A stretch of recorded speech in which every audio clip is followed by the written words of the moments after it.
When we're considering cannabis or marijuana, we need to understand first of all that cannabis and its use is completely at odds with the Christian life. It's completely incompatible with living an orthodox Christian life. Now, there are many liberal modern groups that may disagree with this, but this is the orthodox perspective. And so for orthodox Christians, this talk really is an explanation of the spiritual harm that the person who consumes cannabis places themselves. The contemporary world, particularly in America, where many US states are now legalizing the use and sale of cannabis, the contemporary world is completely at odds with orthodox thinking about this. It's one of the examples of the way in which orthodox teaching is completely in conflict with what the world is telling us. And it's up to us to decide who we will hear. Will we listen to the world, or will we listen to the orthodox faith? If we desire God, if we desire to make any kind of spiritual progress in the spiritual life, then we must understand that cannabis, marijuana, is a barrier to any kind of spiritual progress. Now, there will be some people seeking God who now begin to say, why? Why would this be so? Many people, when they hear this, will be resistant to it because they enjoy it. They enjoy the feelings that cannabis brings to them. There may be those who, though they may say they are not physically addicted, will have a spiritual or mental addiction to it, and so they are resistant to this message. Cannabis, in fact, has been used in many non-Christian religions throughout the history of time. It's listed as one of the 5 sacred plants in the Hindu Vedas. It's often associated, I know, with Shiva. And Shiva is said by many Hindus to have used cannabis as part of the process of meditation, entering into a meditative state. And many other religions too, Zoroastrianism, some Sufis say cannabis allows them to enter into the kind of spiritual state that they are seeking. And of course many pagan, shamanistic cults and religions use cannabis as part of this process of entering into what is really an altered state of consciousness, which they believe and argue is a spiritual state. This is at odds with Orthodox Christian teaching. Why then is Orthodox Christianity opposed to cannabis? Well, in the writings of the Church Fathers, one of the main obstacles, we're told, to any kind of spiritual development is fantasy. The use of the imagination, particularly in prayer, opens us up to all kinds of deception, spiritual, demonic deception. The imagination is spiritually dangerous. It opens us up to the demonic realm because it is at that peripheral part of the self that the demons are able to tempt us and create fantasy. And one of the main effects, of course, of cannabis is the stimulation of fantasy. So when a person uses cannabis, this encouragement of fantasy is really directly at odds with what the Church Fathers describe as a true spiritual condition. In fact, sobriety of the mind is one of the key essential components of the spiritual life. And the Fathers warn us against everything that will distract us from this pursuit of sobriety of mind. Cannabis reduces our ability to develop and maintain sobriety of mind. Sobriety which is a spiritual sobriety. And the Fathers do identify this as one of the main impediments to spiritual change, to perception of truth. When our mind is filled with fantasy and imaginings, then to identify truth, the revealed truth of God, becomes impossible.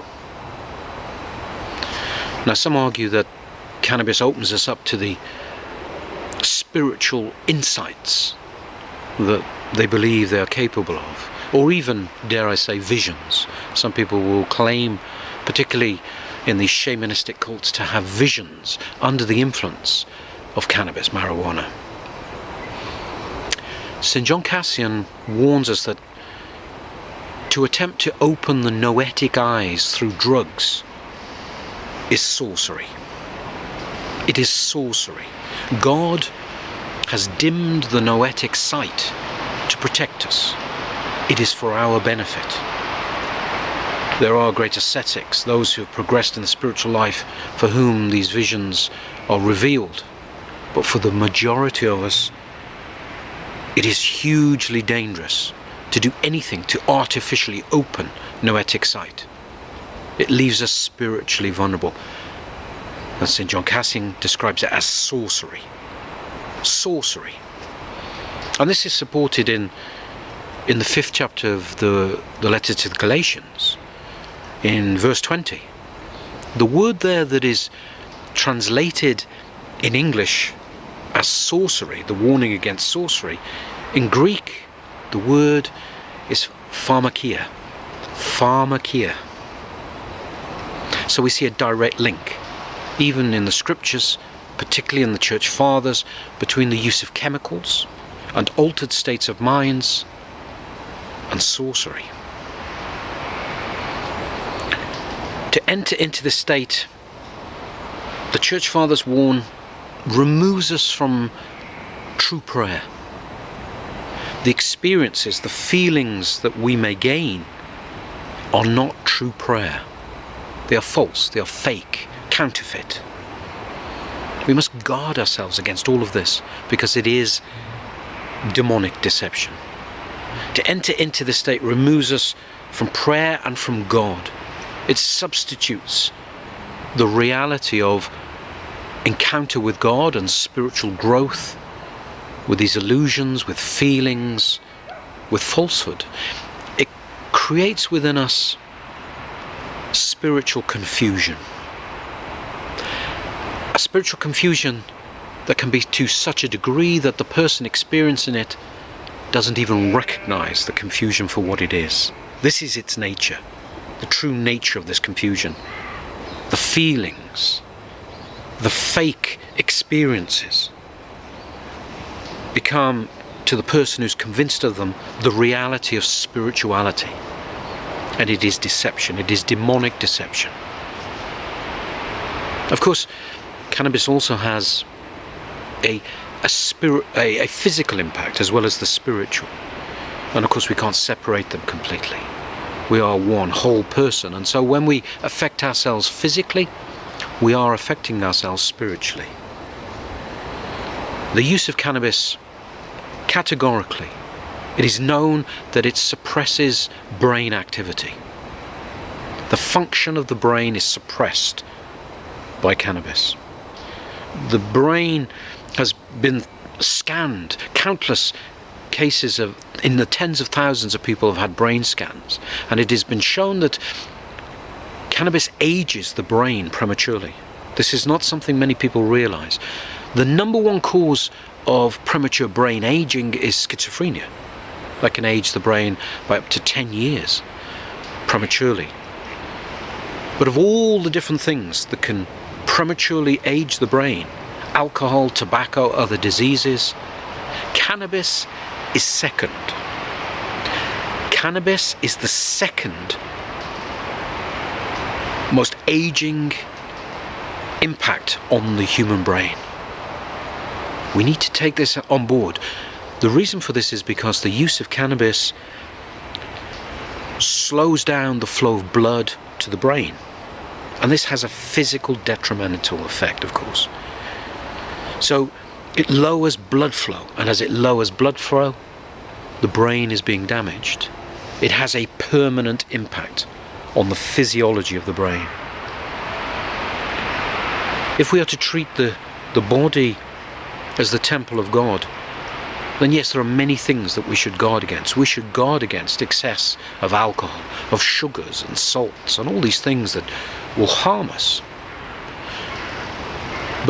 unless even alcohol, which can become habitual in alcoholism, frequent and constant use of cannabis, even twice a week, will permanently change the brain. The brain can recover from other things, but cannabis leaves its permanent mark. It has a detrimental effect. And of course, teenage use of cannabis, it has been shown through many pieces of research that those who use cannabis in their teenage years are far more likely to suffer from depression and suicide, even in their early 20s. So we have to be careful. What we are facing here when we talk about cannabis is really the wisdom of the world versus the wisdom of God. The wisdom of God revealed to us through the fathers, through the teachings of the church. We are called always, in every aspect of our lives, to repent, to be obedient to the teachings of the church, because this is the way that God has revealed the road to salvation to us. And if we listen to the wisdom of the world, we are listening to the voice of death. The voice of life is there found in the teachings of the church. Now, some people will convince themselves that cannabis is harmless, but this is self-deception. Do not be deceived by the things of this world. Let us know with clarity in our hearts the use of cannabis is a sin, and if we use cannabis, we must repent.